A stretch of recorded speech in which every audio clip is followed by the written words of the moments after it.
आज Doubtnut app download करें। Doubtnut पर अपने सभी गणित, रसायन विज्ञान, भौतिक विज्ञान और जीव विज्ञान के डाउट्स का करो सफाया। बस प्रश्न की फोटो खींचो, एक ही प्रश्न को क्रॉप करो और तुरंत वीडियो सोल्यूशन पाओ।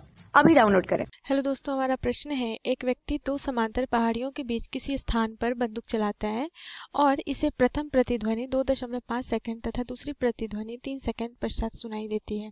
यदि ध्वनि का वेग 332 मीटर प्रति सेकंड हो तो पहाड़ियों के बीच की दूरी ज्ञात कीजिए। ठीक है, तो देखो क्या बोला जा रहा है कि दो समांतर पहाड़ है। ठीक है, मान लो एक पहाड़ यहाँ पे है, ठीक है, और दूसरा पहाड़ कहाँ है, यहाँ। ठीक, नाम दे देते हैं, ये आपका ए है और ये बी है। अब बोल रहा है कि किसी स्थान से वह बंदूक चलाता है, तो मान लो कि यहाँ पे कोई एक व्यक्ति है, ठीक है, जो क्या कर रहा है, बंदूक चला रहा है। ठीक, अब जब ये बंदूक चलाएगा तो क्या होगा कि उससे आवाज होगी। ठीक है, और वो उसके लिए जो प्रतिध्वनि का मतलब क्या है कि ये आदमी खड़ा है, मान लो कि पहले पहाड़ी से यह कितने दूरी पे खड़ा है, D1 दूरी पे खड़ा है। ठीक है, और ये यहाँ से कितनी दूरी पे है, ये जो है यहाँ से पहली पहाड़ी से क्या है, D1 दूरी पे है। ठीक है, और दूसरी पहाड़ी से क्या है, ये D2 दूरी पे है। ठीक है, अब यहाँ पे देखो, अगर इनकी दूरी इन दोनों के बीच की दूरी यहाँ पे मान लो D2 है। ठीक है, अब ये जो कुल दूरी है ये क्या है आपका, D से सूचित करो, तो D बराबर आप क्या लिखोगे, कुल दूरी दोनों पहाड़ियों के बीच की दूरी D1 प्लस D2 के बराबर। ठीक है, तो अब देखो प्रतिध्वनि बोला जा रहा है, तो प्रतिध्वनि का मतलब क्या हुआ कि जब यह आवाज जाएगी तो वो क्या होगी, परावर्तित होगी पहाड़ से। ठीक है, तो जैसे आपका क्या हो गया कि यहाँ से बंदूक मान लो चली, ठीक है, तो ये क्या हो गया कि एक ध्वनि उत्पन्न हुआ। ठीक, ध्वनि उत्पन्न हुआ इस प्रकार से कि ये यहाँ पे पहली स्थिति में गई। ठीक है, ध्वनि अब यहाँ से ये क्या हो गई, परावर्तित हो गई। ठीक है, क्योंकि परावर्तित ध्वनि क्या होगी, प्रतिध्वनि होगी जो उसे सुनाई देगी। ये ध्वनि गई और यहाँ से परावर्तन के पश्चात ये इसे सुनाई दे रही है। ठीक है, तो अब देखो ये दूरी कितनी चली, यहाँ से यहाँ तक कितनी दूरी थी, D2 दूरी थी। ठीक है, फिर यहाँ पे ये D2 दूरी चली जब ये इसे बंदूक चलाया जा रहा था। ठीक है, ये ध्वनि गई, फिर यहाँ पे इसे पहुंचने में क्या लग रहा है, फिर D2 लगेगा, मतलब ये कुल दूरी कितनी हो जाएगी प्रतिध्वनि की इस स्थिति में, 2D2 के बराबर, जो क्या है पहाड़ B से क्या है यहाँ पे जो ये जो चलाया जा रहा है। ठीक है, अब यहाँ पे देखो क्या है कि अगर आप D2 दूरी निकालोगे, इसके लिए आपको समय कितना लग रहा है, मान लो T1 लग रहा है। अब दूसरी स्थिति में क्या होगा कि ये अब दूसरी स्थिति में बोला जा रहा है कि दूसरी प्रतिध्वनि उसे 3 सेकंड पश्चात सुनाई देती है। तो तीसरी प्रतिध्वनि क्या होगी कि जब ये इस पहाड़ी से एक बार सुनाई देगी, मतलब ये ध्वनि क्या होगी, यहाँ पे पहुंचेगी। ठीक है, और यहाँ से ये प्रतिध्वनि इसे सुनाई देगी।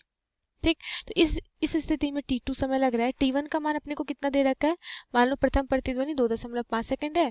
ठीक है, और T2 कितनी दे रखी है, 3 सेकंड। ठीक, अब ये दूरी कितनी हो जाएगी, 2D1 के बराबर, इधर से यहाँ D1 हो गया, फिर यहाँ से यहाँ तक कितनी दूरी चली, D1, तो ये कुल दूरी कितनी हो गई यहाँ पे, 2D1 के बराबर। अब दोनों स्थिति में पहले हम D1 और क्या निकालते हैं, D2 निकालते हैं। तो D2 निकालने के लिए क्या हो जाएगा आपका, ये यहाँ पे T2 आपका क्या है, 3 सेकेंड। ठीक है, तो अब देखो D1 अगर आप निकालोगे तो कैसे होगा, आपका समय बराबर क्या होता है, दूरी बटा 4।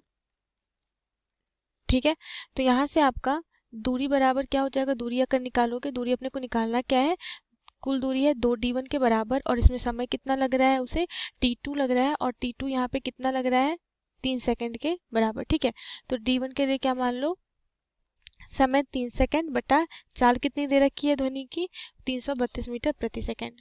ठीक है, तो ये आपका क्या हो जाएगा, दूरी बराबर 332 गुने 3। ठीक है, तो यहाँ से आपका 2D1 बराबर आ जाएगा 6 9 9, तो यहाँ से D1 बराबर आ गया आपका कितना, 9 9 6 बटा 2 के बराबर। ये हो गया कितना, 8 498, कितना हो जाएगा ये आपका मीटर। ठीक है, तो D1 बराबर आपका क्या आ गया, 498 मीटर के बराबर।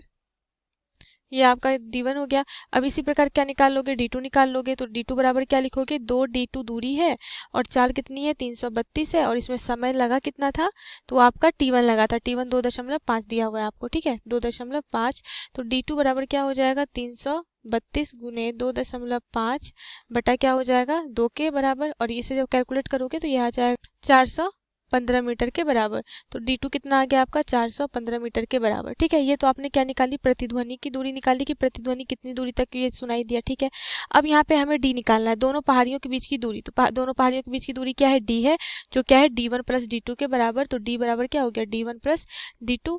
ठीक, तो D बराबर हो गया कितना, D1 का मान आपने कितना निकाला है 498 मीटर जोड़ 415 मीटर के बराबर। ठीक है, तो D बराबर आ जाएगा यहाँ से आपका, ये आ जाएगा आपका 913 मीटर के बराबर। तो दोनों पहाड़ियों के बीच की दूरी कितनी है, 913 मीटर के बराबर। यही हमसे क्या कह रहा था, ज्ञात करने के लिए। धन्यवाद। कक्षा 6वीं से 12वीं से लेकर नीट, IIT, JEE वो एडवांस के लेवल तक 1 करोड़ से ज्यादा छात्रों का भरोसा। आज ही डाउनलोड करें डाउटनेट ऐप या व्हाट्सएप करें अपने सारे डाउट्स 8400 400 400 पर।